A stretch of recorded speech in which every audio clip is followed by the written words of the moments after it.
Hello YouTube, hello guys, you're welcome to another exciting day. You're welcome to my channel. You're welcome to YJ Digital World. I remain your host, Agu Joseph. So guys, on this video I'll be walking you through how you can achieve a flyer design for a church event. Okay, so if this actually sounds interesting to you and you're new to the channel, do it to smash the subscribe button and turn on the post notification bell to get notification whenever I upload new content on my channel. And if you're a returning subscriber, thank you for always watching. So without further ado, let's dive into the design phase. First thing I would like to do here is to create the Canva workspace on which I will be designing on. So I'll click on the new file over here. So over here on the new document that comes up, I would like to create the Canva workspace on which I'll be designing on. So I'll set the unit of measurement in pixels.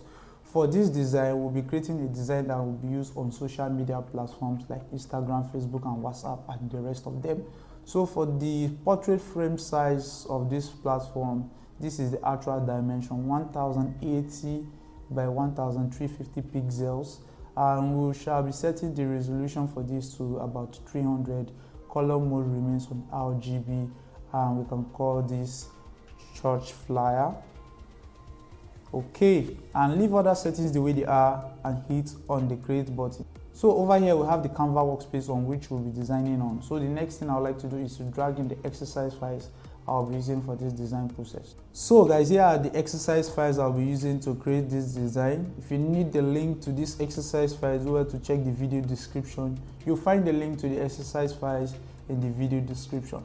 So the first phase of creating this design has to do with creating of the background. And in order for me to create the background, I'll be using this image over here in creating my background. So I'll select the layer, hit Ctrl T on the keyboard, hold Alt, left click and scale out equally from the middle like this, and adjust this way and click on the check button. So after you're done with this, the next thing I'd like us to do is to add a curve adjustment by coming to the adjustment panel over here and click on curves. Please take note that when using the curve adjustment, they are made up of three regions. These ends are called the highlights, the middle regions are called the midtones, while these bottom ends here are called the shadows. Okay, so I would like to add a little contrast to the background so that when I place in other set of information at the background, it can stand out from the background. So I'll add a little feel of shadow effect to the background this way. So this is before and this is after. So after I'm done with this, I would like to actually enable the pastor image. Here's the pastor image I'll be using for this design. Okay, when working on your subject image, I always advise that you should always right click on the image and convert it to a smart object. Converting your image to a smart object enables you to maintain the image resolution whenever you scale it up and scale it down without losing its original resolution. Okay, so the next thing I'd like to do is to drag this image and place it around somewhere here like this on my Canva. Okay, so after I'm done with this, I would like to come on the adjustment over here and select the black and white. Please make sure that when you select the black and white, make sure you select the clip mask option over here so that the effect will be only on the subject image. Okay, so over here I would like to work on the red and the yellows to be precise. I need to add depth to these regions this way like this. So after I'm done with this, I would like to turn off this adjustment layer of the black and white. Select the subject image of the pastor, come to the camera raw filter over here under filter and select camera raw. So over here on the camera raw, we'll be adding depth to this image by making it look popping. Okay, so for me to do this, I would like to enable the before and after so that you have a good preview of how the image was looking like before and after. So the next thing I'd like to do is to start with the basics over here. On the basics over here, please note that when working with the camera raw, it is more of an eyeballing situation.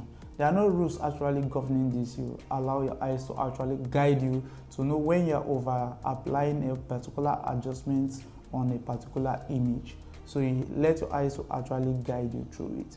So my focus here is more on the texture. So I'll take this all the way up this way. Likewise, the clarity, I like to take it to around somewhere here like this.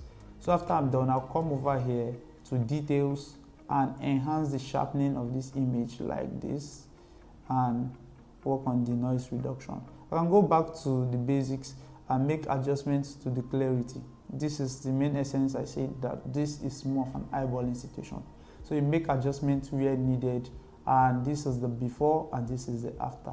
So I'll leave other settings the way they are and hit on the OK button. So here is how the image is looking like so far. So I'll enable this adjustment and you'll have a good preview of how the image is coming so far. So I can hit Ctrl T, scale it out and position it this way. Okay, that is in terms of that. So the next thing I'd like to do is to enable my guide's layout. So I'll come over here on the views and all the way to guide and enable the guide's layout. Over here I'll be using these parameters in setting up my guides. So I'll click on the OK button. So after I'm done with that, the next thing I'd like to do here is to drag this and place it around somewhere here, enable this. Basically, I'll be using this in form of my overlays for my designs, okay? So I'll hit Ctrl T, hold Alt and scale this out like this and apply the check button over here.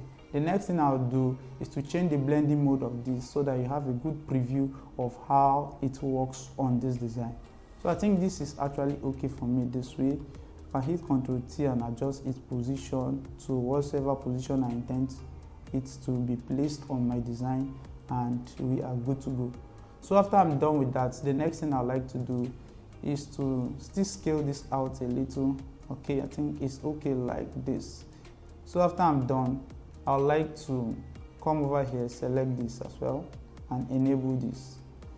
Hit Ctrl T on the keyboard to transform it and scale it out. Hold Alt, scale it out this way like this and check. So after you're done, I'd like to change the blending mode for this to, let me see. I think this actually works fine for me. So I'll use this way for this. So the next thing I'd like to do here after applying this adjustment is to start placing in other resources I'll be using for this design, ranging from the brand logo, that is the church logo. So I'll select this and place the church logo around somewhere here like this on the canvas. So after I'm done, I'll come over here on my tool panel and select the shape tool over here called rectangular tool. The keyboard shortcut is U on the keyboard. So I'll create a shape like this, okay, and come over here on the property panel. Please, if you don't have your property panel over here, head over to Windows and enable the properties. Okay, over here on the property panel, I would like to add a fill of curve to this, to be precise. So I'll add a little curve to the edges like this. Okay, and after I'm done with that, I'd like to turn off the stroke, okay, and apply this fill over here. Here's the hex code for the fill color I'm actually using. 331208 is the hex code for the color I'm using for this. So I'll move this and place it to overlap with my guide. The guide enables me to give my design project a good structure. So I'll enable it and place it like this. I can still come over here to where I have the pastor image or the subject image. Hit Ctrl T, scale it up, and I can still choose to place it like this into the canvas. Okay, so after I'm done, I would like to place this image over here, drag it, enable this, hit Ctrl T and place this around somewhere here like this. So after I'm done with that, hold Alt in between these two layers. Your mouse pointer changes to this in between these two layers where you have this image and the rectangle. Left click the moment you see that to create a clipping mask. So after you're done with that, change the blending mode of that image to a blending mode that will fit in properly well, thereby creating contrast with the background. That is in terms of that.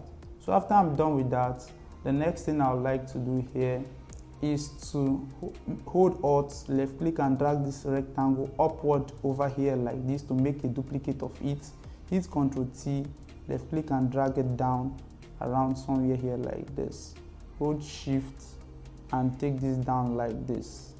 So you can take this around somewhere here like this, hold shift, scale it out, click on the check. Now I'll need to make adjustments to these curved edges. They are too highly curved. So I'll come back to the property panel and adjust this like this. I think this is okay like this. So after I'm done with that, I'll double click on this layer over here and enable the gradient overlay. For the gradient overlay, here on the gradient editor, I've created a preset of gradient I'll be using. Over here, here is the hex code of the color I'm using, FE 5400, and on this other end, here is the hex code of the color I'm using, ED 9C00 is the hex code for the color I'm using, and this is set on 100% opacity respectively. Click on the OK button.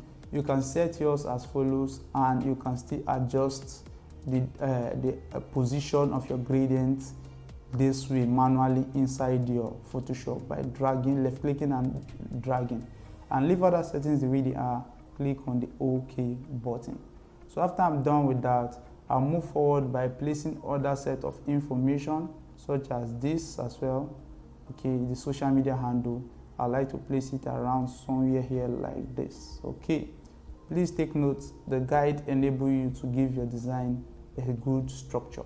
So after I'm done with that, I'll move by placing other set of information into my Canva. So I'll pick my text tool and come over here, left click and paste in this text. For this text, I'll be making use of a font called Montserrat and setting this on regular. Change the fill color to white and we are okay. So next thing I'll do, pick the move tool. Here is your move tool on your tool panel. Drag this and place it directly at the middle of your Canva. Ctrl T to scale it down like this. Okay, pick your text tool and set this on horizontal alignment, that is align center. Okay, and align this horizontally to the middle. So come over here on your character panel. If you don't have your character panel over here, you can enable it from the windows as well, and you have yours over here on this end. So I would like to add tracking to this. There is a space between text on the horizontal axis. So I'll space this out, hit Ctrl T, scale this down more like this. So after I'm done, I would like to place in the main theme of the event. Okay, so I'll left click and paste it, the theme of the event over here, and set this on white as well. For this, I'll be making use of a font called Bebas. That is the name of the font, Bebas Noir. I'll be using this font. Hit Ctrl T and place it into this. Hold Alt, scale it out and make sure it is properly aligned. Come to the character panel, adjust the space between the text on the vertical axis like this. Okay, come over here and increase the size of this text this way by highlighting only the first line of text so that it can align with the other line of text as well. So I think I can set this to about 45 or 46. Let me see. I think this is okay like this, and click on the check button. So I'll hold Ctrl on the keyboard, move my mouse pointer to where I have the rectangle image over here. Hold Ctrl, my mouse pointer changes to this if you're looking at the screen. So left click to create a quick selection of this shape. Pick the move to align horizontally, Ctrl D to deselect. So I'll use the navigation key to take this down like this. So the next thing I'd like to do is to place in the rider text of the event. So for the rider text, I'll left click and paste it here, and I'll change the alignment to right align method. Why this? I'd like to change this to regular. I'll be making use of the Montserrat for this. Change the fill to white as well. Hit Ctrl T to transform. So I would like to transform and place this way like this so that it can overlap with this. So after you're done with that, I'll select this line of text to create contrast, and by enabling the style of bold, not setting this on regular so that it can stand out from the other line of text. Okay, so that is in terms of that. Come over here on the character panel and adjust the space between the text this way. Hit Ctrl T. You can choose to still scale this down like this and place it into your Canva looking this way. Okay, so after you're done with that, I can still choose to add more depth to this. I don't like the way this is actually looking like. So I'll come over here on the adjustment and apply a curve adjustment to this. add a little fill of shadow. Click on the clip mask so that it only affects this shape, to be precise. You can now see how this is actually looking like in the shape. So the next thing I would like to do here is to drag this and place this directly above the kingdom dominance text. Okay, enable this. Hold Alt in between the kingdom dominant text and the image layer. Hold Alt in between the two layers. You notice your mouse pointer changes to this. Left click to create a clipping mask, and you'll be having this looking like this. So I'd like to scale this down and place it into this like this. So I can still choose to scale it out and place it this way. Okay, that is in terms of that. Ctrl H to hide your guide, and this is how our project is looking like so far. So after I'm done, the next thing I would like to do is to place in the date and time for the event. For the date and time, I'll copy out this line of text and paste it over here as well. Okay, likewise this, I also like to paste it over here. So I'll select both layers and change their fill color to white. That is in terms of that. For this, I would like to, I'll select both layers and change their fill to a fill of black. Okay, a fill of black. I think this fill of black is okay like this. This actual fill is okay like this. Okay, while for this line of text, I like to create contrast by making it stand out from the other line of text. So I'll sample a color from this region over here. Here's the hex code for the color. I'll click on the OK button for that. Click on the check. For this as well, I like to sample the same value of red from over here. Click on the check button. While for this, where we have prompts, I would like to change this to regular. That is in terms of that. And after I'm done, I'll select both layers and bring them here. Scale them down like this. Okay, you can still choose to scale it out properly. And for this, I would like to take this side by side as this. Turn on your guide by hitting Ctrl H back. Make sure they are aligned properly. So the next thing I would like to do is to pick my tool over here and create a rectangle of this dimension like this. Turn off my stroke. I don't need my stroke, I just need the fill. I give it a white fill to be precise. So it already has a white fill, so all I have to do is to select the layer and actually place it where I want to. That is in terms of that. So I'll place it around somewhere here like this. I can still choose to scale it down like this as well. Okay, so I can still choose to select both layers and hit Ctrl T, scale it out and make sure they are properly aligned. Okay, so after you are done with that, I can choose to arrange these layers by grouping them. So I'll select this layer all the way to where I have this. I would like to group this together. Okay, I notice the rectangle is still outside, which is this. So I'd like to bring it into this group. Okay, and drop it here like this. So I'm trying to organize my layer. I can call this time. Okay, that is in terms of that. So the next thing I'd like to do is to also group this other set of layers over here. Select this. Okay, all the way to here. Okay, I'll group them. I think the whole of the text, I'll group them together. I'll call this theme. Okay, so the next thing I'd like to do is to hold Control where I have this shape. Hold Control, left click to create a quick selection of the shape.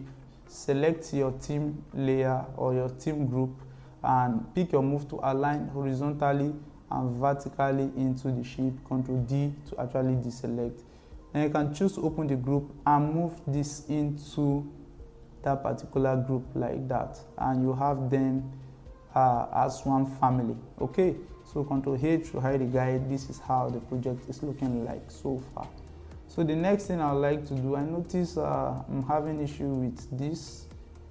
To be precise, this is actually outside this group, so I'll go back to this group and take it in and clip mask it once more again so that they can stay together as one entity. Likewise, I notice the curve is also outside. I need to take it into the same group and clip mask it as well.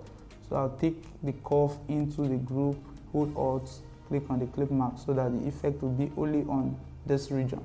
Okay. So that is in terms of that. Ctrl H to hide your guide, and this is how the project is looking like so far. So the next thing I would like to do is to place in the venue of the event.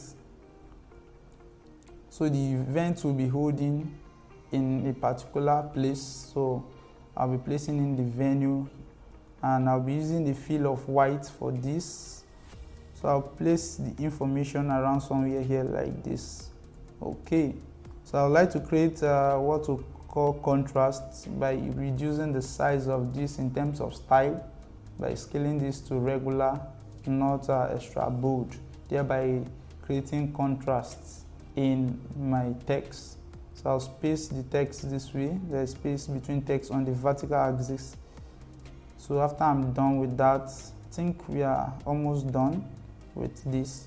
So the next thing I would like us to do is to actually add the name of the pastor. Okay, so I'll select the shape tool over here, which is U, is the keyboard shortcut. Create a shape of this dimension like this. Okay, so after you're done, turn off the stroke. You don't need the stroke, and enable the fill. So you can choose to give it a fill of your choice. I can choose to give it this fill. Okay. So after I'm done, come over here to where I have the shape and select the triangle and create a triangle of this size manually. Okay, so I'd like to change the fill color to this as well. Here is hex code for the color I'm using for the rectangle. Okay, and here is the hex code for the color I'm using for this other rectangle as well. So after you're done, pick your move to select this. Hit Ctrl T, right click and flip it angle 90, rotate it angle 90. Okay, and place it in this way. You can still choose to rotate the direction. Click on the check and take this beneath the rectangle layer.